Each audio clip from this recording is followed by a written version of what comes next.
जिसको ये बात समझ में आ गई वो कभी कहीं नहीं फंसता है, नहीं तो ऐसे उलझ जाते हैं, हम तुम्हें कैसे बताएं। हम ये बताना चाहते हैं कि यदि मेड़ के अंदर रहे तो समुद्र का अवगाहन नहीं कर पाओगे। हम जिन महापुरुषों के प्रेरणा भाव से आगे बढ़ते हुए आए, उनकी यही प्रेरणा रही, कभी किसी मेड़ में मत बंधना। तो कभी किसी मेड़ में नहीं बंधे। यहां पूजन होता है पूरे विश्व के महात्माओं का, और सबका होगा। जो बचे हैं ना, जहां जहां तक प्रेरणा होगी सबका होगा। हर संप्रदाय, हर धर्म, हर सब हमारे इष्ट के हैं। जड़ चैतन्य सब इष्टमय है। हमको किसी का इस बात का सपोर्ट की जरूरत नहीं कि ऐसा करोगे तो तुम हमारे नहीं, तुम्हारे बनने कभी नहीं आए थे। और बड़ी कृपा रहे कि बचपन से निकले हो, बहुत ही वैसे स्वभाव रहा है, जंगली, कुछ नहीं, किसी के सपोर्ट की जरूरत नहीं। बचपन से जिस स्वभाव से निकले और जिस भाव से निकले, जो समेटता चला रहा उसी के लिए जीवन है, किसी मेड़ के लिए नहीं। किसी मेड़ के लिए जीवन नहीं है। कभी किसी तालाब को अपना ध्येय नहीं माना, समुद्र को माना है। समुद्र से ही आकर्षण होकर बरसता तालाबों का पोषण होता है। समुद्र है श्री भगवान, वही है सब रूपों में। अब इस खोपड़ी में और कुछ समझाने की किसी की ताकत नहीं कि और समझ में आए। वही है, हम मानते हैं, हम उनको नहीं देख पाते, लेकिन शास्त्र कहता वही है, बस दूसरा कोई नहीं, दूसरो न कोई पक्का। भगवत रसिक जी कह रहे, चराचर सारे जगत को जो अपना मानता है वही सिद्ध संत है, वही भगवान का प्रियजन है। कुछ और समझ में आने वाली बात नहीं। कौन हमारा नहीं। अब हमारे आचार्य की आज्ञा, ये क्रूरापि पापिनो, जो क्रूर है, पापी हैं, जो सताम संभाष्य है, जो महापुरुषों से भाषण करने योग्य भी नहीं है, वो स्वराध्य बुद्धिर मम, मेरे राधा वल्लभ लाल है। बात बन गई। जो सर्वम खलमिदम ब्रह्म ने नानास्ति किंचन वेद कहता है, वही आचार्य चरण कहते हैं, बस मुझे आचार्य की बात माननी, फिर पीछे नहीं, सीधे आचार्य की बात माननी। विश्वंभर सब जग आभास, जस बरनो हरिवंश विलास। हमारा हरिवंश विलास कैसा है? विश्वंभर सब जग आभास। ये बहुत कृपा हुई, बहुत कृपा हुई, जो मेड़ में नहीं बांधा। व्यास नंदन जगत आधार, जग मगत जग जस सब जग बंदनी, जग भय विहंडन, जग शोभा, जग संपदा, जग जीवन, सब जग मंडन, जग मंगल, जग उद्धरण, जग निधि, जगत प्रशंस, चरण शरण सेवक सदा सु जय जय श्री हरिवंश। ये है स्वरूप। बोलो, ये है स्वरूप। मेड़, दीवाले, लड़ाई झगड़ा, निंदा स्तुति कहां इसमें? नहीं मानना, नहीं मानना। किसी वाद विवाद को नहीं मानना, किसी मेड़ को नहीं मानना। बाढ़ आने दो, सब बह जाएगा, एक ही रहेगा, केवल एक। बाढ़ आने दो, अंदर की बाढ़ आने दो, केवल एक रहेगा, जमुना ही जमुना। जिधर देखो जमुना ही जमुना। बाढ़ आने दो, प्रेम की बाढ़ आने दो। जीव सरिता सावन जलुमगत सन्मुख सिंध सिधारे, जीव नादे मन दिए कुरंगन प्रगट पारधी मारे। ये हमारे आचार्य की वाणी। प्रीति न काहू की कान विचारे, सर्वत्र सम अवस्था में एक परमात्मा विराजमान। किंतु ये मैं मेरी का पोषण करने वाले इस बात को नहीं स्वीकार करते हैं। बहुत विचित्र खेल है, बहुत विचित्र खेल।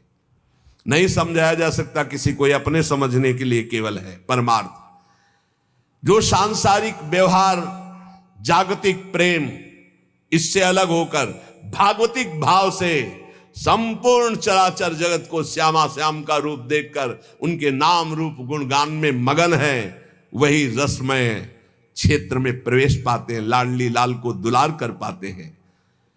जब भक्तों के जीवन सी युगल सरकार की रसमयी भक्ति में प्रवेश पाते हैं तो तीनों गुणों का स्पर्श खत्म हो जाता है, त्रिगुणातीत स्थिति। वही श्री श्यामा श्याम के प्रेम रस को पाते हैं, जहां ना कुछ अच्छा है ना बुरा है, और जैसा श्यामा श्याम सहाते हैं वो सब सहते जाते हैं। प्यार तो तब होता है जब फुटपाथ पे पड़ा और कोई उठाने वाला ना हो, उसे प्यार कहते हैं। उठा के ऊपर रख दिया, सब प्यार करे, उसे प्यार थोड़ी कहते हैं। श्याम सुंदर जो सहावे सहे, और श्यामा श्याम के गुण गावे, और किसी को अपना ना माने, सबको श्यामा श्याम में माने। बस हम इसलिए कहते हैं प्यार केवल प्रभु से, नहीं तो धोखे के सिवा कुछ नहीं मिलेगा। और प्रभु का प्यार श्री गुरु चरणों के, उनके शब्द से प्रकाशित होता है। वो जो मिला मंत्र, बस उसी में अपनी चित्त वृत्ति लगा दो। बाहरी व्यवहार तो सिर्फ स्वार्थ का व्यवहार होता है, स्वार्थ नहीं तो कोई पूछने वाला नहीं, कोई पूछने वाला नहीं। संसार का सच्ची बात मान लीजिए, अगर आपको हमारी बात कान तक पहुंच रही हो, हृदय तक पहुंच रही हो, तुम बहुत धोखे में हो जो लग रहा है कि तुम्हें कोई प्यार करता है। जो पहले प्यार करते थे वो आज भी प्यार करते हैं, वो कल भी करते रहेंगे। उनका नाम है श्यामा श्याम, उनका नाम है केवल श्यामा श्याम। जब कोई नहीं मिला था तब भी वो थे। ध्यान देना, हम इसीलिए जब घर से निकाला था तो कौन था? श्यामा श्याम प्रभु। कदम बढ़ाए थे तो कौन था साथ? प्रभु। जब गुरु से मिलाया तो कौन था? प्रभु। जब गुरु ने उपदेश किया तो कौन थे? प्रभु। वहां से हटा के काशी की यात्रा कराई? प्रभु। काशी में कौन था? प्रभु। काशी से वृंदावन कौन लाया? प्रभु। वृंदावन में हाथ कौन पकड़ा? प्रभु। अब कौन चला रहा? प्रभु। जाना कहां है? प्रभु के पास। ये इनके सिवा और कोई नहीं है। कौन? प्रभु ही प्रभु। प्रभु से अलग कुछ दिखाई दे तो बस फिर नहीं मानना, फिर मैं मेरी का संबंध नहीं रखना। बस इसी बात से हटना है, इसी बात को काटना है कि कुछ मेरे पास है, इसको देखकर अगर दुलार किया जाता है तो मैं उसे प्यार नहीं मानता। जो मेरे को प्यार करता है वो केवल सदगुरु और इष्ट है, बस। सदगुरु और इष्ट, बस, इसके अलावा नहीं। वो सदगुरु तत्व, गुरुदेव ने जो नाम दिया, मंत्र दिया, बस उसी को पकड़ लो। व्यवहार को मत पकड़ना। व्यवहार में फिर मैं मेरी तय तेरी का प्रवेश हो जाएगा। दूसरों को परमार्थ उपदेश करने का अधिकार उसी का है जो स्वयं परमार्थ का पथिक है। जो बोले वही आचरण में होना चाहिए, वही मन में होना चाहिए। वचन, मन, आचरण एक होने चाहिए, तभी उपदेश सार्थक माना जाता है। जो स्वयं परमार्थ की बातें करता है और विषय भोगों में रति है, रुपया में रति है, मान प्रतिष्ठा में रति, भगवत रसिक जी महाराज कहते हैं चाहे कोई भी हो, इनसे हमारी भगवत सहायता होने वाली। हमने नहीं कह रहे, भगवत रसिक जी बोल रहे हैं। उनमें पहले बोला है कि जो उपदेश कर रहे हैं और अपने आचरणों को उसी के अनुसार चला रहे हैं, उपदेश के अनुसार, वो जगत पावन करने वाले हैं। चाहे पंडित हो, चाहे संत हो, चाहे महंत हो, चाहे गोसाई हो, चाहे परमहंस हो। सतरत सतरत सा लोकांतार्यति। ए भाई, उपदेश के अनुसार चलो, भगवत उपदेश के। हमारे संत जन, हमारे महंत जन, हमारे पूज्य गोसाई जन, हमारे पूज्य विद्वान जन जगत का सदैव मंगल करते रहे, मंगल करने वाले हैं। ये केवल विषय प्रवचन का या धन लेने का या मान प्रतिष्ठा का नहीं, ये जगत मंगल का विषय है। इसका उपहास न बनाया जाए। आज लक्ष्य को उद्देश्य न रख करके उसका उपहास बनाया जाता है। सच्ची माने, वो सब व्याख्या करने से समझ में ही नहीं आएगा।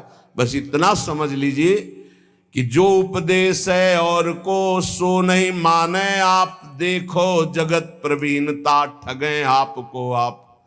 जिनके उपदेश से आचरण न मिलते हो, जिनका मन और हो, उपदेश और हो, आचरण और हो, तो दूरी बना के रखना चाहिए। राधा वल्लभ श्री हरिवंश।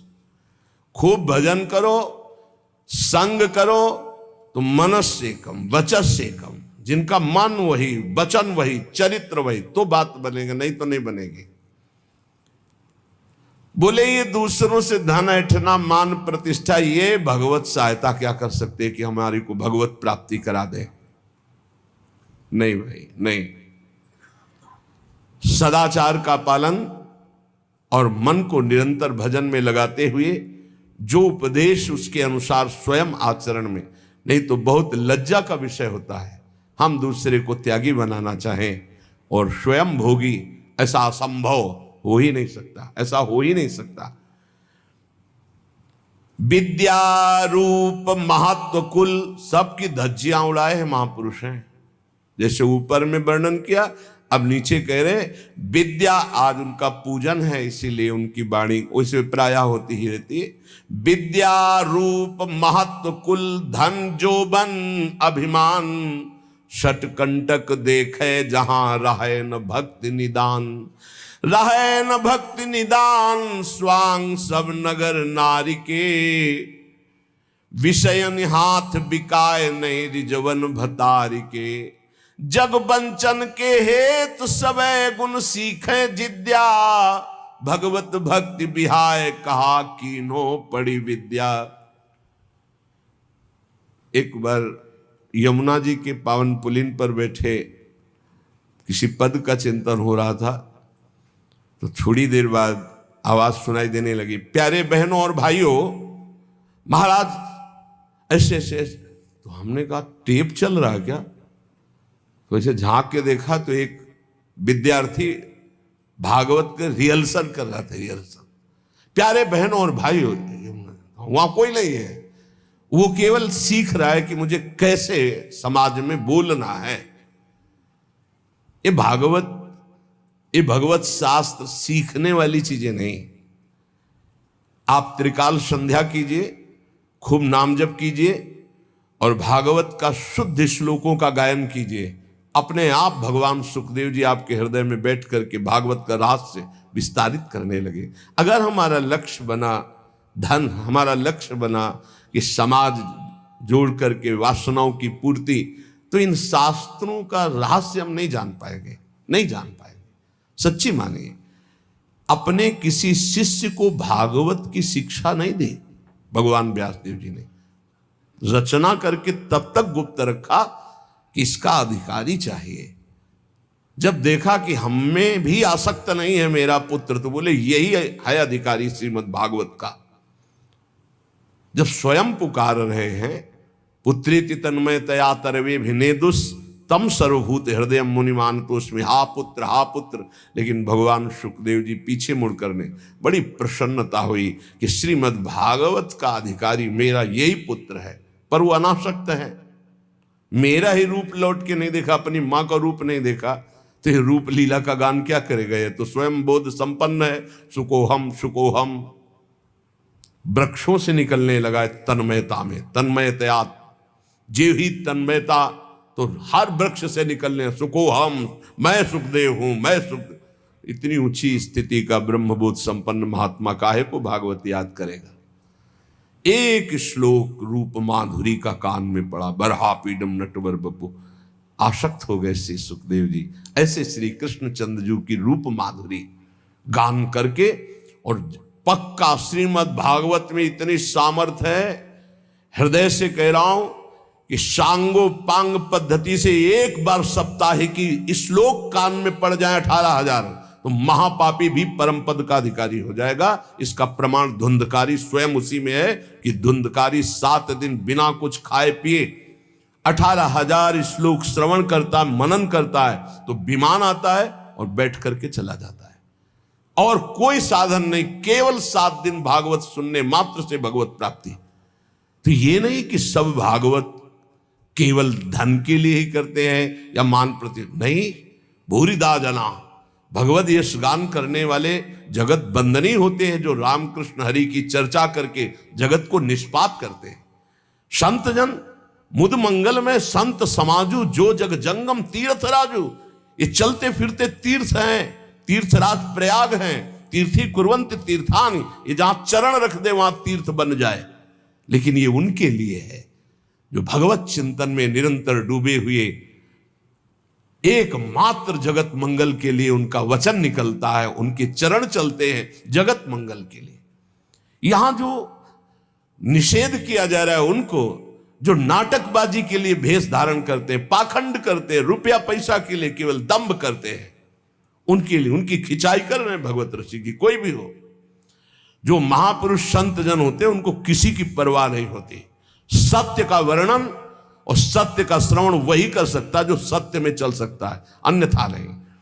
कह रहे हैं विद्या का, रूप का, बड़प्पन का, कुल का, धन का, यौवन का अभिमान जिसके अंदर है, ये बड़े बड़े कांटे हैं। बड़ी सुकोमल भक्ति महारानी उसके हृदय में कदम नहीं रखती। एक भी कोई अहंकार हो तो भक्ति नहीं रखती, फिर 6 अहंकार हो तो भक्ति कहां से जागृत हो जाएगी। विद्या का मैं विद्वान हूं, भक्ति नहीं आएगी। मैं बड़ा रूपवान हूं, भक्ति नहीं आएगी। बड़ा धनवान, यौवन, बड़ा जवान, बलवान, सटकंटक देखे जहां रहे न भक्ति निदान, भक्ति महारानी वहां आ ही नहीं सकती। विद्या आदि पर अहंकार करने वाले व्यक्ति का सारा खेल केवल नट का खेल होता है। जैसे नट प्रदर्शन करके लोगों को रिझाता है, ऐसे ही जैसे नगर नारी कहते हैं वैश्या को, जैसे वैश्या पूरा श्रृंगार करती है सब, तो अपने पति को रिझाने के नहीं, लोगों को फंसाने के लिए, ऐसे ही विषयी मनुष्यों को रिझाकर उनके हाथ से धन आदि, लाभ आदि की आकांक्षा रखने वाले ये भरतार श्री हरि को रिझाने के लिए नहीं करते, ये विषयी पुरुषों को रिझाने के लिए। भगवत रसिक जी कहते हैं ऐसों को कभी श्री हरि की भक्ति प्राप्त नहीं हो सकती। इन सब का अहंकार त्याग करके जो भगवान की शरण में होकर के जगत मंगल के लिए नाम गुण लीला रूप का गायन करता है, वो महान विशुद्ध भक्त होता है। सदगुरु शब्द सुस्वाति जल, सीप शिष्य ही होए, सकुच मीन टक्कर लगे तब वह मुक्ता होए। बोले सच्चे सदगुरु का शब्द जो है वो मंत्र के समान काम करता है। एक भी शब्द कान में पड़ गया तो परिवर्तन होगा ही होगा। जैसे स्वाति का वर्षा का बूंद चातक पीता है ना तो जीवन बन जाता है, और जब सीप में पड़ता है ना तो वही बूंद मोती बन जाता है, और जब केला में पड़ता है ना तो वही कपूर बन जाता है, और जब सांप के मुख में पड़ता है तो भयंकर विष बन जाता है, वही उसकी विष की वृद्धि करता है। सदगुरु के शब्द तो एक ही हैं पर अधिकारानुसार अलग अलग। अब जब ऐसे लोगों के कान में शब्द पड़ेंगे तो विष की तरह लगेंगे। अपने को बहुत बड़ा समझता है, दूसरों को ऐसे ऐसे। और अगर दैन्य भाव से तो जो कुछ कमियां सब निकाल करके हम अपने को भगवत मार्ग का सच्चा पथिक बनाएं, इसलिए इन संतों का उपदेश है। इसलिए कह रहे एक ही बूंद है, वही सीपी में पड़ा तो मोती बन गया, केले पे पड़ा तो कपूर बन गया, चातक की चोंच में आ गया तो जीवन बन गया उसका, क्योंकि वो उसी से अपनी प्यास बुझाता है। सांप के मुंह में चला गया तो विष बन गया। सदगुरु शब्द सुस्वात जल, सीप शिष्य ही होए, सकुच मीन टक्कर लगे तब वह मुक्ता होए, तब वह मुक्ता होए। सजाती संगति जैसे, ना तरु तोए को तोए होए नहीं मुक्ता ऐसे। भगवत रसिक अनन्य बधु नव गर्भ धरे उर, सदा सहायक सासु स्वामिया जानो सतगुरु। सच्चे सदगुरु का जब शब्द निकलता है तो मंत्र की तरह काम करता है, बाण की तरह, अमोघ बाण बेध देता है, अंदर की कच्चाई को भस्म करके सच्चा बना देता है। अगर शिष्य के हृदय रूपी सीपी में वो शब्द टिक जाए और वो सकुचा करके अपने सारे दोषों को अंदर जो देख रहा है, ये धिक्कार है, हमारे अंदर ऐसे दोष हैं, इनको मैं त्यागूंगा, गुरु चरणों के बल से मैं निर्विकार बनूंगा। बोले जे ही उसके हृदय में वैसी बात, तो मानो सकची रूपी मीन का टक्कर लगा तो वो दिव्य मोती बन गया। मोती दिव्य तेजों में प्रियालाल के भाव को प्राप्त हो गया। भाव रूपी मोती, भावोत्सवेन भजतामृष कामधेनु। अगर सजाती साधु संग ना मिले, गुरुदेव की बात पर पूरी श्रद्धा ना हो पावे, तो वो शब्द मात्र रह जाता है, अलग प्रभाव दे देता है। वो गए थे सत्संग में, सबको ललकार रहे थे, सबको ललकार। ये गया सांप के भी मुंह में, सांप के मुंह में विष बन गया और वो विष उगल रहा है। अरे अपने को तो महापुरुष समझते हैं, दूसरे को घासपूस समझते हैं। हमने सुना था प्रवचन में, कुछ रहे और वो बूंद गया। महापुरुषों के वचन है ये, वही वचन श्रद्धालु के हृदय में गए तो भाव रूपी मोती बन गए। वही वचन अश्रद्धालु, ऐसा नहीं भगवान सब पर कृपा करते, कभी कभी अश्रद्धालुओं को भी सत्संग मिलता है। खलऊ करें भली पाई सुसंगु और मिटे न मलिन स्वभाव भंगु। चाहे जितना अमृत पियाओ, सांप के मुंह में जाके विषय बनेगा वो, और कुछ नहीं बनेगा। वो सत्संग में बैठे केवल ये सुनते हैं कि कौन सा पॉइंट मिले जिसका हम निगेटिव भाव प्रस्तुत कर सके, वो कौन सा पॉइंट मिले जिससे मेरा जीवन सुधर कर भगवान में लगे, ऐसे भाव वाले नहीं होते। खलऊ करें भली पाई सुसंगु मिटे न मलिन स्वभाव भंगु। भगवत रसिक जी कहते हैं, जब कोई अपने गुरुदेव का अनन्य होता है, बधू जैसा, जैसे बहू नहीं होती, बस पहले के भाव थे, मेरा पति मेरे लिए भगवान है और जिस घर में मैं आई ये मेरे भगवान का मंदिर है, अब इस डेहरी पे ही मेरे प्राण समर्पित है। ये पहले की बधुओं का दृढ़ नियम। बोले ऐसे ही मेरे गुरुदेव मेरे सर्वस्व है, बस ये डेहरी जो इनके चरणारविंद की रेखा से युक्त है, यही मेरे लिए परम धाम है। इनके उपदेश ही सब शास्त्रों का सार है। बस जो पकड़ लिया सो निपट गए, माया से निपट गए। बोले जो ये रसिक अनन्य गुरुदेव के हो जाते हैं, बधू हृदय वाले होते हैं। इनके हृदय में अपने आप गुरुदेव की जो विशुद्ध भाव भई भक्ति है उसका ट्रांसफर हो जाता है, वो अपने आप वहां आधान हो जाता है। सच्चे गुरु का शब्द जाकर उसके हृदय में प्रेम रूपी भाव रूपी गर्भ प्रकाशित कर देता है। यही हृदय में भगवान प्रकाशित हो जाते हैं। बोले जो स्वार्थ रस है, विषय का पोषण करता है, तो नवधा भक्ति का नाटक करता, सच्ची भक्ति उसके हृदय में जागृत नहीं हो पाती। आवत भगवत भक्ति निधि जहां मैं मेरी नाही, पोषत अपनो जान सब बंधे न काहू माही। बंधे न काहू माही श्याम श्यामा गुण गावे, अनिच्छित जग रीति प्रीति रस रीति लड़ावे। गुणते न्यारे रहत सहित जो श्याम सहावत, बल्लभ जीवन जुगल भक्ति भगवत जब आवत। जो विशुद्ध भगवान की प्राप्ति के मार्ग वाले संतों का संग पा जाते हैं, श्री हरि भक्ति रूपी परम निधि उन्हीं संतों के पास है जो विशुद्ध भाव में है। ये अहंकार और ममता युक्त जो हैं, ये उस भक्ति की छाया भी नहीं छू सकते। मेरी पत्नी, मेरा पुत्र, मेरा परिवार, भगवत रसिक की मात है। जहां मैं और मेरी का पोषण हो रहा है, थोड़े कड़ुए शब्द हैं नीम जैसे, पर नीम बहुत रोगों का नाश करने वाली होती है। सही मानिए ये जितने शब्द हैं अमृत से भरे हुए हैं, सबके मंगल के लिए हैं। बस सुधर जाए, बात मान के बुरा ना माने इन महापुरुषों की बातों को कि ऐसे कैसे कह रहे हैं, ऐसे ऐसे कह रहे हैं। ईमानदारी से ठाकुर जी को साक्षी करके अपने हृदय में देखो तो तुम्हें पता लगेगा कैसे कह रहे हैं। भगवान को साक्षी करके देखो, अगर बुरा कह रहे हो तो बताना, सच्चाई से देखो। पर सच्चाई तो लाखों कोस दूर है, तो देखे कैसे। हम अपने को बहुत सुंदर मानते हैं, लेकिन असलियत दर्पण के सामने पता चलेगी। जब शीशा लगा के देखे तब लगेगा हम कितने सुंदर हैं। ये संत वचन शीशा की तरह हैं, इनको सामने रखो, फिर देखो, तौलो अपने कि आपका स्वरूप क्या है, आपका भाव क्या है, आपकी स्थिति क्या है, आपके गुण क्या है, आपकी महिमा क्या है, तब आपको पता चलेगा।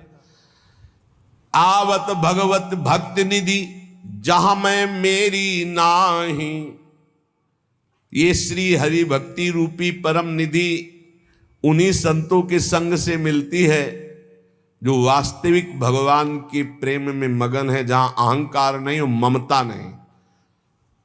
संत किसी वेश विशेष को नहीं कहते, संत स्थिति को कहते। ध्यान रखना, स्थिति क्या? उदार चरितानाम वसुधैव कुटुंबकम। पूरा विश्व मेरा परिवार, मैं पूरे विश्व का, पूरा विश्व मेरा परिवार, ये संत का है, परिवार है।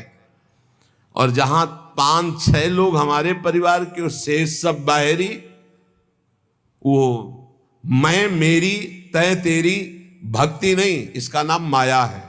मैं और मोर तोर तय माया, जेहि बस कीन्हे जीव निकाया। बड़ा विचित्र खेल है। मैं मेरी का पोषण हो रहा है, मैं और मोर तोर तय माया। मैं मेरी का पोषण हो रहा है, उपदेश हो रहा है माया त्याग का। जिनके मन में मैं और मेरी अर्थात अहमता और ममता है, वो भगवान की भक्ति की छाया को भी नहीं छू सकते। ये अहमता ममता जग में है दुखदाई, ये जब श्री जी की ओर लगे तो होत परम सुखदाई। मात तात सुतदार देह में मति अर्जय मति मंदा, हित किशोर को है चकोर तो लख वृंदावन चंदा। तो कैसे हम इस मैं मेरी को प्रभु के चरणों में समर्पित करें? बोले रसिक मंडली में या तन को नी के ढंग लगाओ, दंपति यस गाओ हर्षाओ, हित सो रीज रिझाओ। देवन को दुर्लभ या देही तैने सहजी पाई, मन भाई निधि पाई फिर क्यों जान बूझ बिसराई। ये एक अहमता ममता जग में है दुखदाई, ये जब श्री जी की ओर लगे तब होत परम सुखदाई। बड़ा विचित्र खेल है, बहुत समझने की जरूरत है। ये जीवन हमारा व्यर्थ न जाए, इसलिए सावधान। ऐसे रसिक भक्त इस चराचर जगत में सबको अपना मानते हैं, सबको अपना मानते हैं। जो मैं मेरी का त्याग किए हुए विशुद्ध भक्ति में है, उनकी पहचान है, वो सबको अपना मानते। पूरा विश्व हमारा है। आपको ध्यान होगा, पीछे वर्णन हुआ था कि संसार का उलझा हुआ सूत, तो आप ये समझ लो कि 100 ग्राम है, और संप्रदाय का उलझा हुआ सूत्र एक मन है। उलझा हुआ सूत्र एक मन उलझा हुआ। माया को सुलझाने के लिए तो बहुत बढ़िया सूत्र हैं, अगर सच्चे संत मिल गए तो बहुत जल्दी सुलझ जाएगा।